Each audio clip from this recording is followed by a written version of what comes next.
योग गुरु बाबा रामदेव की कंपनी पतंजलि पर पिछले कुछ दिनों से संकट के बादल मंडरा रहे हैं।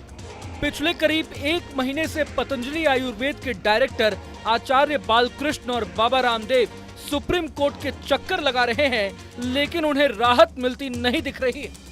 अब तक ये साफ नहीं हो सका है कि भ्रामक विज्ञापन मामले में रामदेव की मुश्किलें कब थमेंगी। इस बीच 30 अप्रैल को सुप्रीम कोर्ट में एक बार फिर पूरे मामले को लेकर सुनवाई हुई। इस सुनवाई से दो बातें निकलकर सामने आई हैं। एक तरफ जहां सुप्रीम कोर्ट ने रामदेव के वकील को फटकार लगाई है, तो दूसरी तरफ रामदेव और बालकृष्ण के लिए एक राहत भरी खबर भी सामने आई है। सुप्रीम कोर्ट ने रामदेव और बालकृष्ण के वकीलों की तरफ से अखबार में छपे माफीनामे का पूरा पेज रिकॉर्ड पर न रखने को लेकर उन्हें फटकार लगाई। नाराजगी जताते हुए सुप्रीम कोर्ट ने रामदेव के वकील मुकुल रोहतगी से पूछा कि उन्होंने ओरिजिनल रिकॉर्ड कोर्ट में जमा क्यों नहीं किए। जानकारी के मुताबिक जस्टिस हिमा कोहली ने रामदेव के वकील से असंतोष भरे लहजे में पूछा कि उन्होंने कोर्ट के आदेश का अनुपालन क्यों नहीं किया, जिसके बाद पतंजलि के वकील ने स्वीकार किया कि उन्हें अदालत के आदेश को समझने में गलतफहमी हुई होगी और वे कुछ समय बाद माफीनामे का पूरा रिकॉर्ड कोर्ट के सामने पेश कर देंगे। हालांकि रामदेव के वकील की दलील को मानते हुए कोर्ट ने उन्हें फिर से माफीनामे का पूरा रिकॉर्ड पेश करने के लिए मौका दे दिया है।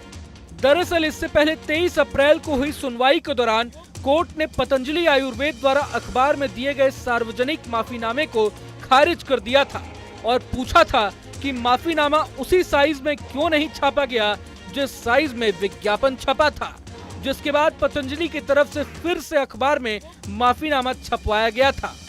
हालांकि इन सबके बीच रामदेव और बालकृष्ण को छोटी ही सही लेकिन एक राहत जरूर मिली है।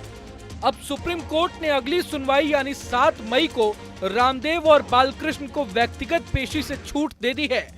यही नहीं, कोर्ट ने अखबारों में पतंजलि आयुर्वेद द्वारा छपवाए गए सार्वजनिक माफीनामे में उल्लेखनीय सुधार की भी सराहना की है। एक तरफ सुप्रीम कोर्ट से बाबा रामदेव और बालकृष्ण को छुटकारा नहीं मिल रहा, तो वहीं दूसरी तरफ पतंजलि आयुर्वेद को एक और बड़ा झटका लगा है।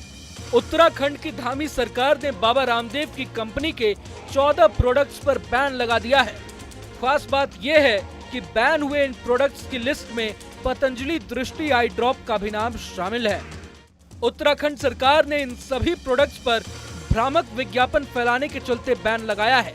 इनमें Muktavati extra power, Lipidom, BP grit, Livogrit, Madhunashini Vati, ब्रोकोम के अलावा पतंजलि के कई और प्रोडक्ट शामिल हैं। हालांकि इस मामले पर बाबा रामदेव की तरफ से अब तक कोई टिप्पणी सामने नहीं आई है। इसके अलावा drugs and magic remedies act का उल्लंघन करने के लिए योग गुरु रामदेव और आचार्य बालकृष्ण के खिलाफ आपराधिक शिकायत भी दर्ज की गई है। असल में ये पूरा मामला कोरोना काल का है, जब बाबा रामदेव ने दावा किया था कि उनके पास कोविड-19 का उपचार है और उन्होंने आधुनिक चिकित्सा पद्धति को मूर्खतापूर्ण और दिवालिया विज्ञान कहकर बदनाम किया था। इसी मामले में उन्हें सर्वोच्च अदालत ने भी डांट लगाई थी। अगर आपको